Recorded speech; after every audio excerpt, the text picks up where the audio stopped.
Hello everyone ဒီနေ့ကတော့ကျွန်တော်ရိုးလိုချင်တဲ့ဒီလိုမျိုးဝတ်စုံနေတာတွေဒီအောက်ကဝက်ဖီတွေအနောက်ကငါးမြတ်တယ်ကျွန်တော်တီးတော့ပြောပြဒီအင်ဂျီဝတ်စုံတွေကကျွန်တော်ရေးပြရမယ်ဒါမှစခင်ကျွန်တော်နောက်ရဗီဒီယိုလို့ like and subscribe နဲ့ share လုပ်ရအောက်မှာ share လက်မလေးထောင်လို့ခင်ဗျာခုပြောနေတယ်နည်းနည်းကြာနေပြီထင်တယ်စလိုက်အောင်ကျွန်တော်ရေစိုးပြတာကဒီလိုမျိုးဟုတ်လားအပေါ်ကကျွန်တော်ဒီကလိုက်တာပြောမှမလို့အဲ့ကလိုက်တာရဲ့အဲ့ကလိုက်တာဝယ်မှုအတွက်ကျွန်တော်ပြဟ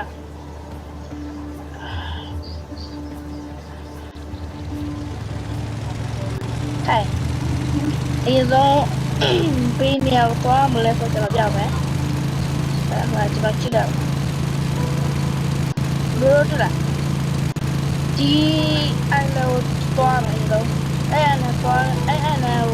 အတားအနာမပေါ်တယ်အဲ့ပေါ်တယ်တော့မင်းတော့ကြဲအဲ့လိုမျိုးပုံပြတက်တယ်ဒီနောက်ကျမှအဲ့နာတွေ့လားအဲ့နာအဲ့နာမရှိတယ်သွားလေ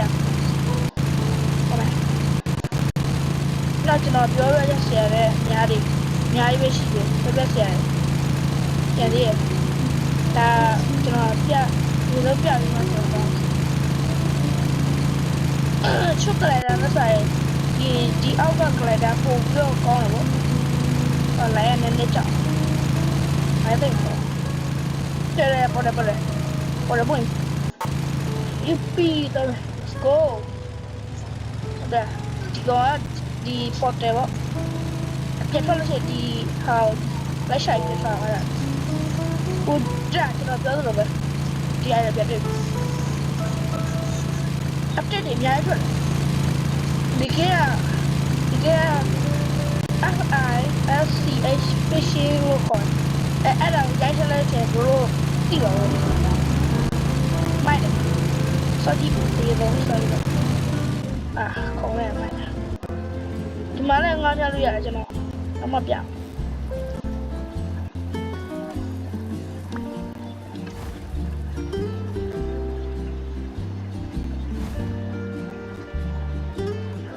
နော်ပြောခဲ့တဲ့စကားရဲ့အထက်မှာမှားရရှိခုလိုပါလို့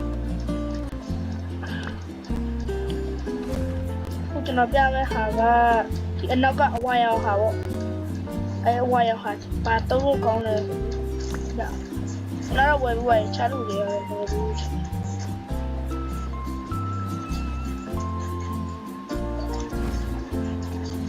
ဝါမင်းချာကင်းလည်းကျွန်တော်ဆော့ပြပါဟိုကျွန်တော်တငယ်ချင်းနဲ့ရောဆော့ပြဟိုလည်းကြောက်တယ်ဆော့ပြင်းလာတယ်ဟုတ်ကိုကြောက်တယ်ဆိုတော့ကျွန်တော်တငယ်ချင်းတရေကင်းဆော့ဆုံးပြီးတော့လားဆုံးပြီးရထားနဲ့တော့ရိုးတိမထင်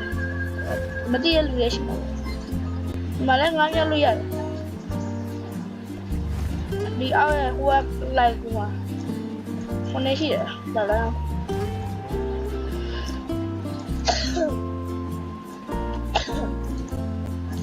ဖန်နေဆိုးတယ်ဒီကလေးဒါဒီချက်ကျွန်တော်စစဝယ်တဲ့ကလေးဒါဆိုဒီကလေးဒါပုံပြမြင်ကရှေ့ပုံပြကောင်းတာပေါ့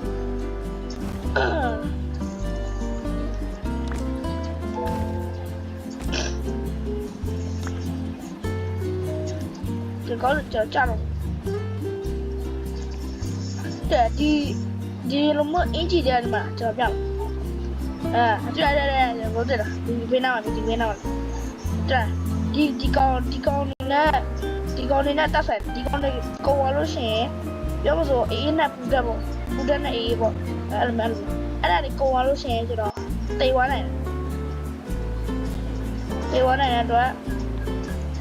တော့ဒီအနောက်ကဝါရောခါလေးကိုယူလို့ပြ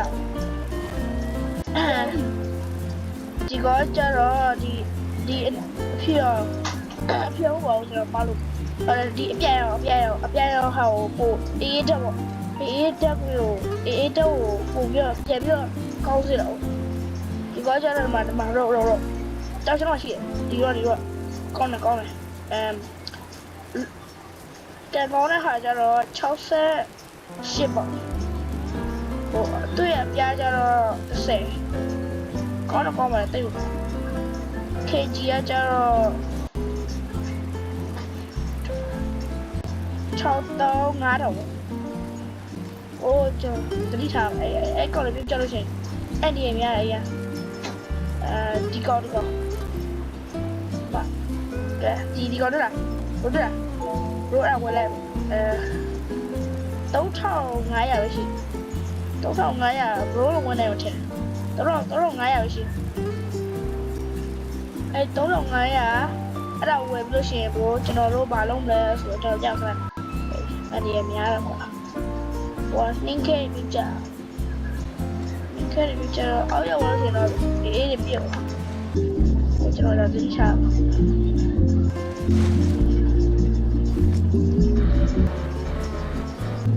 ကျွန်တော်ဘိုးတို့လားရောအဲ့ဒါဟိုဖုန်းနဲ့ဆော့မယ်ဆိုနည်းနည်းခက်မထင်ဒါမှမဟုတ်ဘရိုလူကျတော့တိတ်မခက်ဘူးကျွန်တော်ဒီလိုပဲဆော့ကွန်ပျူတာနဲ့ဆော့ပို့ပြီးတော့လွယ်တော့ဒီနေ့တော့ကြာပါထင်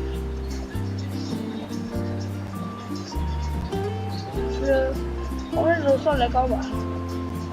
然后楼上面，然后说，如果到这个买，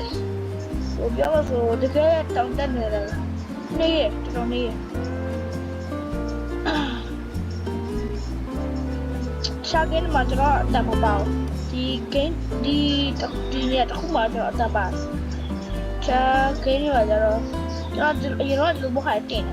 我们这个怎么楼这个红包？ပါအဲ့နာဟာတခုရလဲအဲ့ဒါလဲပြောဆိုတော့တခုပေါ့ကျွန်တော်မလုပ်တော့ဘူးကျွန်တော်နောက်ကျမှကြည့်ကြည့်ပြီးတော့ပြနောက်ကျမှတော့ကျွန်တော်တင်တော့ကျွန်တော်မသိသေးတော့မတင်သေးချားလူလိုလဲကျွန်တော်လဲတင်ကြည့်တယ်ဒီကောင်ကတော့အဲ့လိုပဲသွားအဲ့လိုသွားမှပဲပြရတော့တော့ရအောင်ပြကြဟိုကျွန်တော်နည်းနည်းတော့ဘေးနားဟာနည်းနည်းဆိုနည်းနည်းပူတော့ပူတက်များတော့ဖြစ်နေကိုရတော့ခက်နာဟိုအောက်ကတစ်ဆက်ပေါ်တစ်ဆက်ရတယ်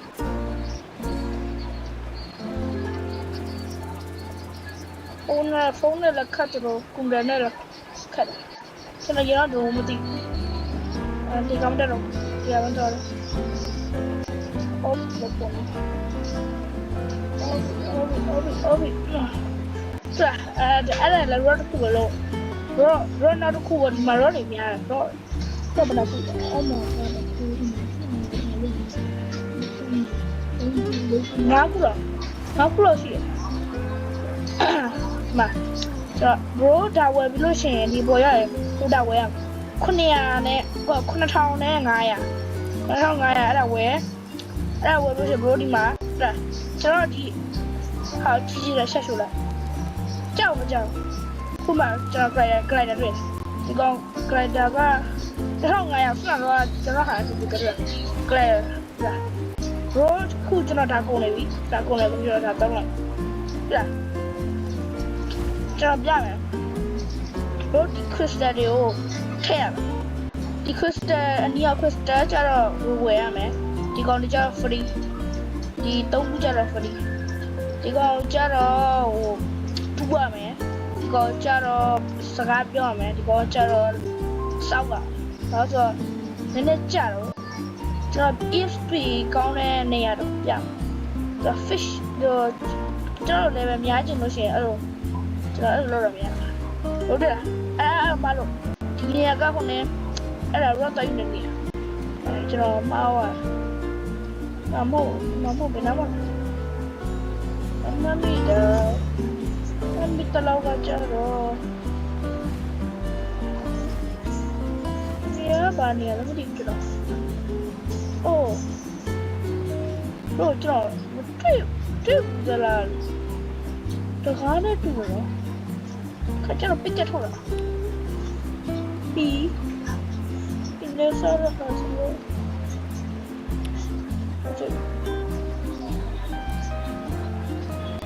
ပြ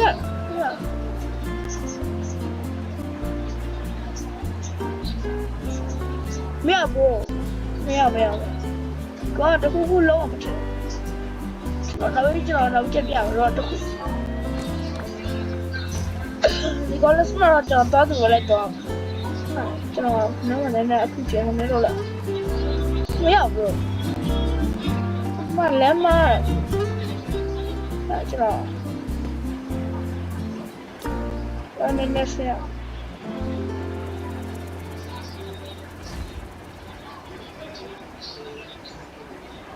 အဒီအဲ့တော့ရောတစ်ခုထပ်ပြရောက်စတော့လည်းနောက်တစ်ခုဒီမှာတော့မြင်ရှိ6ခုလောက်ကျွန်တော်စမပြောင်းအောင်နော်6ခုဆရာဝါစတုံးကဘယ်နာမှာရှာမလဲဆိုတော့ပြကြတော့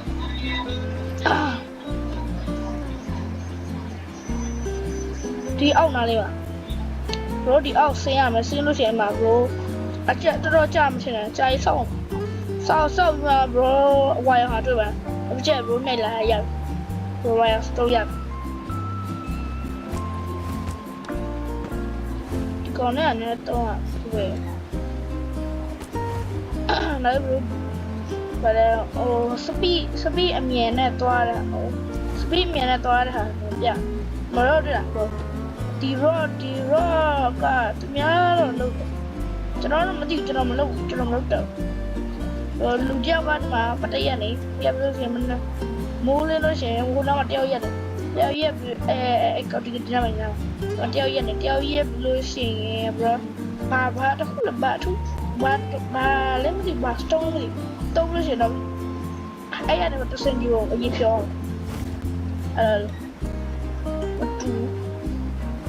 မြိုက်กว่าကြာခုကျွန်တော်ပြရဟာအောက်ဒီအောက်ကဟာပေါ့ဒီအောက်ဟာမျိုးစုံရှိရဒါပေမဲ့အမဲရအောင်ဒီမျိုးခုနေဟာအဲ့ဒါပြမှာကြောက်အဲ့ဒီဘယ်နာမှာအမဲ ESP ကောင်းနေနေတော့တီးမတော့မှသွားမှာကြောက်မလား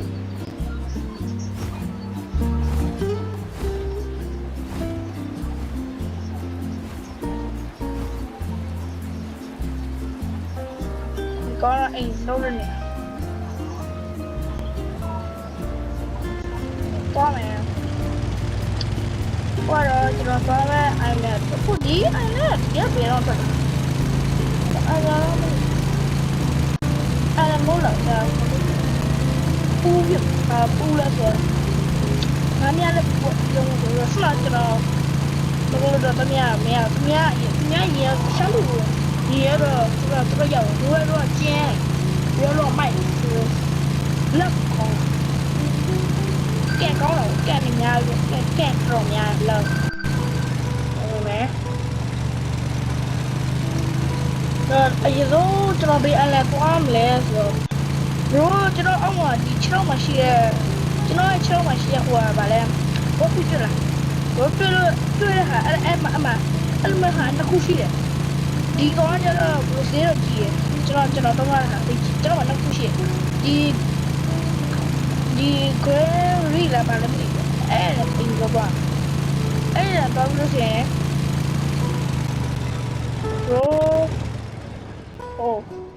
ရိုဒီနှလုံးပါပြနေပါမဒီလက်ရှာမချင်တော့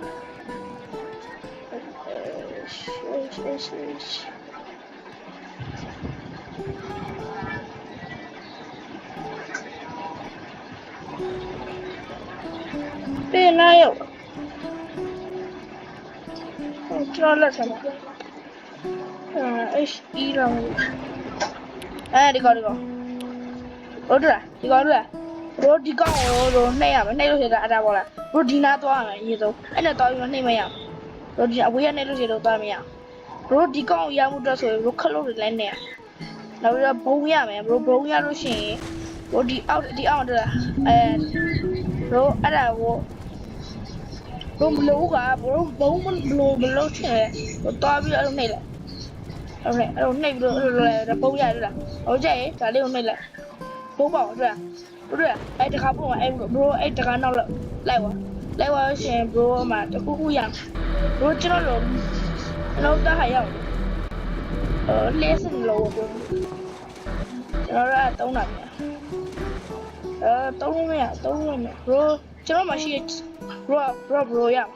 hả không mà bro cho nó rồi ya mẹ nó bây giờ cha rồi nhà xí cho nó mua này mà rồi bắt xong đâu dạ bro rồi shit tao mà gì rồi tới đâu mà rồi để bên đây rồi mà rồi còn để bên đây rồi cho nó bắt xong đâu bây giờ mà cái này Chin. Baby, not to be on my house. Woofy, have been nailed. I want to go do. I want to go on. So, can I have me on you?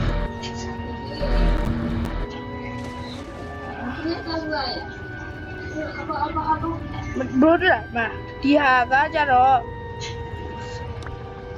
Tông tông. Đi con cho rồi cú thỏ. Mà rõ được cái gì? Thì rõ có cho rồi lấy tàu. Rõ ở đây quay mẹ. Rõ ở đây vừa lấy xe bro. Cho nó được quá. Khu cho nó đi con rồi là. Đi có nhà hà. Rồi ở đây mà tông nào mình đến mẹ. Được. Rõ rồi. Mẹ rồi. Rõ ở đây mà tông nào mẹ cho nó. Cho nó ta tông này mẹ mà mẹ. Được à? nó cứ cho nó biểu gì à, xí gì à, số bây giờ là gì mua đi con,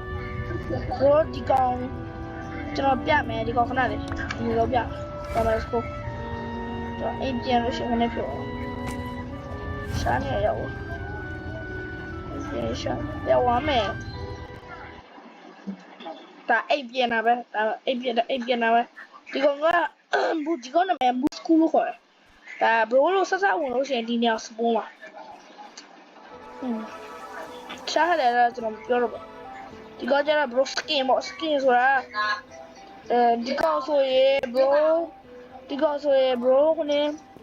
Mà mẹ chơi cái bộ liên hoàn trả lại bro áo cả mà cho bây giờ看.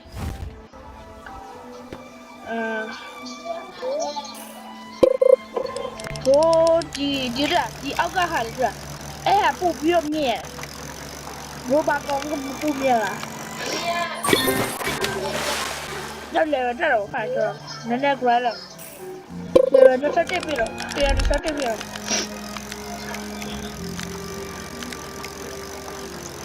nói rồi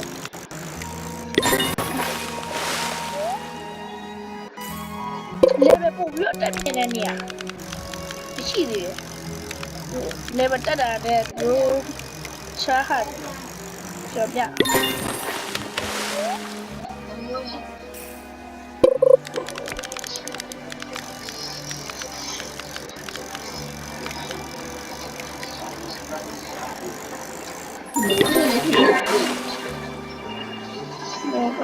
bro mà mấy chuyện này gì mà chỉ có là cầu lấu và mấy chuyện cầu lấu và bro đi bốc cái này bro cho nó bro nhau à bao tiêu cho nó ấy rồi tại vì nói là bây giờ này chắc rồi mà mấy chuyện này mấy gì bro đi mấy chuyện này đi bro đi mấy chuyện cho nó xong rồi bây giờ này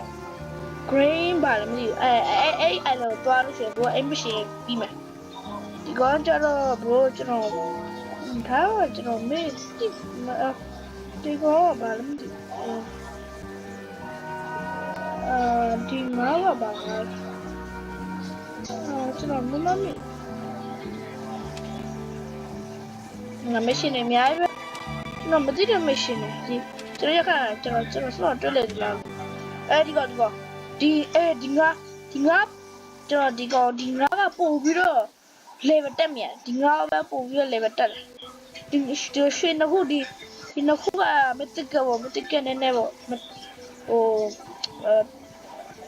that try ဖြစ်ဖြစ် second try ဖြစ်ဖြစ်မတစ်ကဘောဒီကျွန်တော်ရတဲ့ဒီကောင်အခုကျွန်တော်အဲ့ကောင်ရသွားပြီဒီအပြားကျွန်တော်မရတယ်ပါရောက်ကြကျွန်တော်ဒီမို့ပုံစံဖြစ်အောင်ကျွန်တော်ဒီနားမှာအဲ့နားမှာလောက်တာဘရိုလုံးလေးရတာမှဘရို450လောက်မသိဘူးပေးရပါဆိုခါကြောက်ရခါဒီကောင်းနေဟုတ်တယ်400နဲ့450တော့450ဘရိုကျွန်တော်တော့တော့ school အချိန်နဲ့ကြာပါကျွန်တော်မေ့သွားဒီမင်းကြီးတော့မိုက်လိုက်သူတို့ကစကင်လာမသိဘရိုစတော့ဒီတင်ဘရိုကျွန်တော်ရတဲ့တင်ဘောကဘရိုကျွန်တော် level 900ပဲဖြစ်900မလို့900ပဲဖြစ်900ပဲဖြစ်နေ900စကူဝယ်ပြီးဘရိုရတယ်မလို့ဝယ်ရပါဘော9000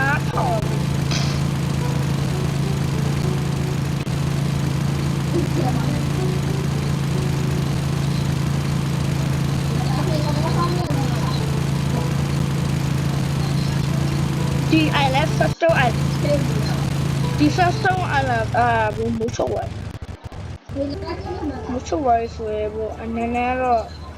အကျကျွန်တော်မိုးလေးပြလို့လေးစမ်းထိုးရပြတော့ရ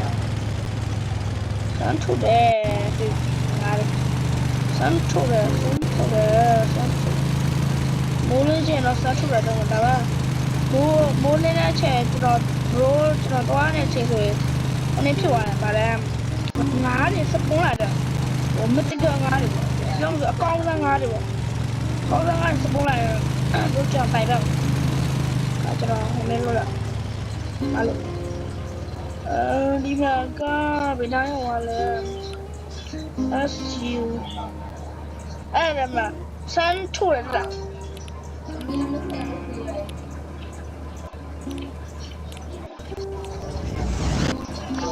အဲ့ဆိုတော့ဘရိုမနဲ့မိုးလဲလားကြည့်ဘူးဒီနေ့ပြောင်းလဲလားဒီ now was နဲ့ now နဲ့ဒီ now e နဲ့အဲ့ဒါကိုအဲ့တော့ခုကထိထုတ်တာအဲ့ကြော်သွားမနေရဟိုကြော်သွားပဲဒီတော့ကျွန်တော်ဒီအောက်လေးကြည့်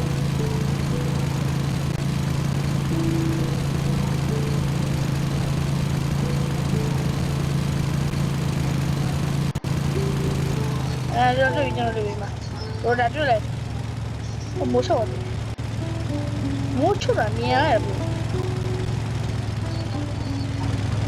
ဟိုစမ်းထုတ်တယ်မြင်တော့စမ်းထုတ်တယ်ကျွန်တော်လည်းမရှိဘူးစမ်းထုတ်တယ် blue wish ပေါ့မနမရမိုးလေးစားမြဲလေးမိုးလေးမှာကျွန်တော်သွားလို့ရဆိုးနေတယ်ဒီ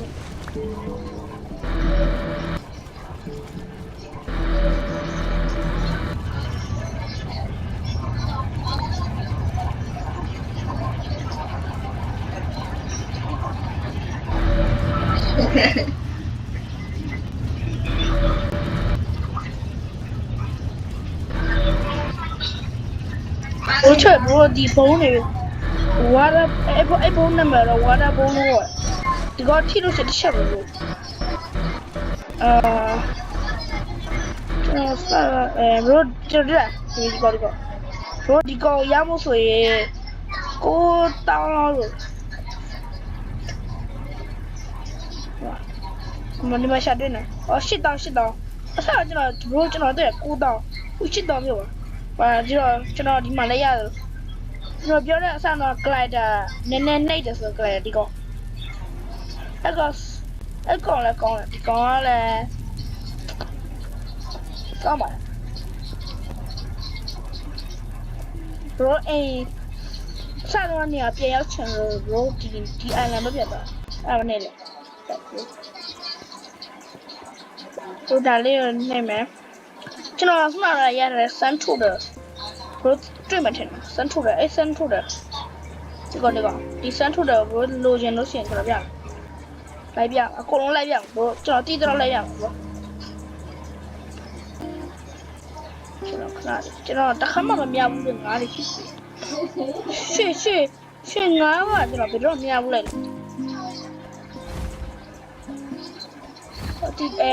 ဒီ stone ဒီကြောက်တုံးရဲ့နောက်ဒီအပေါက်တွေဒီ bro ဒီ stone ရဲ့ဒီအပေါက်အဲ့ပေါက်နေမှာ bro အောက်ဆင်းသွားမယ်ပေါက်ဆင်းရ bro ဒီမှာဒီထိုးတော့တွေ့အဲ့ထိုးတော့ bro တောက်လို့ရှိရင်ကောင်းတယ်ဒီမှာကျတော့ bro box တက်လို့ကျင်းရ box လို့တဲ့အများကြီးဒီမှာ box တက်တော်တော်များများတော့ဒီမှာ box လိုက်များကျွန်တော်ကတော့ box လို့ကျင်းတယ်ဘာမှလည်းမဟုတ်ငါ box တော့လို့ပတ်တာဒီကောင်လေးကျတော့ပတ်စံ box ဒါ bro ဘာမှလို့စမ်းဘူးအများကြီးတော်တော်များများရ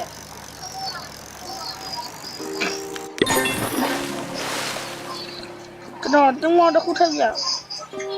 ဘာလို့လိုချင်တယ်ခု update ကြတော့တင်မောတစ်ခုရှိတယ်တင်မောတစ်ခုရှိရဆိုရင်တင်မောတစ်ခု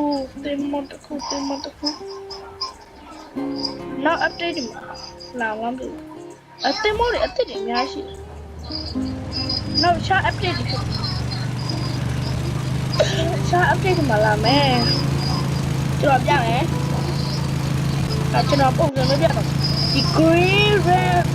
လာပြီအဲ့ဒီမှာလဲ level တက်လို့ကောင်းတယ်ပြောလို့ငါးညလို့ကောင်းတယ်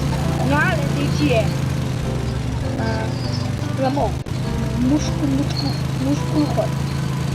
ဒီကတော့အမဖို့အဲ့ bro ကျွန်တော်တော့ 3 2 1 jump okay bro come onဒီကောင်ကကျတော့ဘုခါတော့ကျွန်တော်ဟိုနေလို့ချက်တခါတခုခွင့်ချင်တယ်ကြည့်လားဒါသူများတော်များတိကျတော်များတော့ဖုတ်ဘူးကျွန်တော်ပဲမဖုတ်ဒီကောင်ရဲ့ဘေးနားမှာတက်ပေါ်တယ်အဲ့လူစကားပြောလို့ရှိရင် bro ကျွန်တော်တို့အဲ့ဒါကိုအဲ့ဟာတနေ့ရတော့တနေ့ပြီးလို့ရှိရင်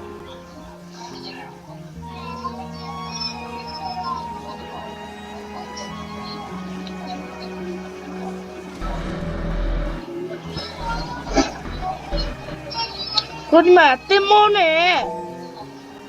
ငါးမြတ်တဲ့ရှိမှာကျွန်တော်တော့ငါးမြတ်တဲ့အများစုကတော့ဒီ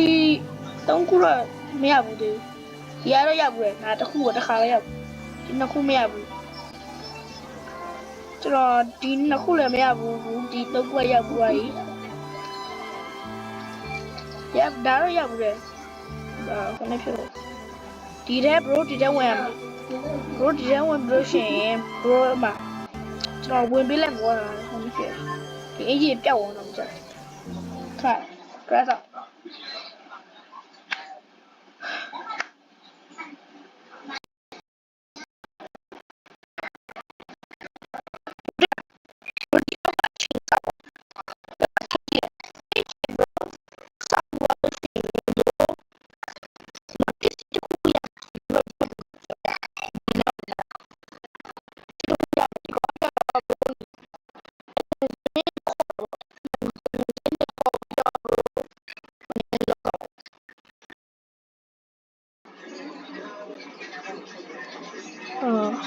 ဒီကောင်ကျတော့ bro robot နဲ့ဝယ်ရမှာ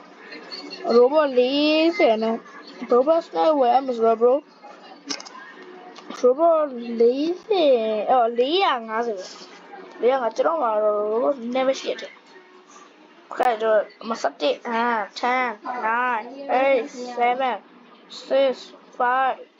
4 3 2 1ပြီ bro ပြီတဲ့ bro ကြာအဲ့ bro အပြုံးဆိုကျွန်တော်စနေရရတယ်ပတ်စံ bro အဲ့ထဲဝင်လိုက်ရအတန်း bro ကြိုက်တော့ bro bro အဲ့ဒါကိုထားလာပြီး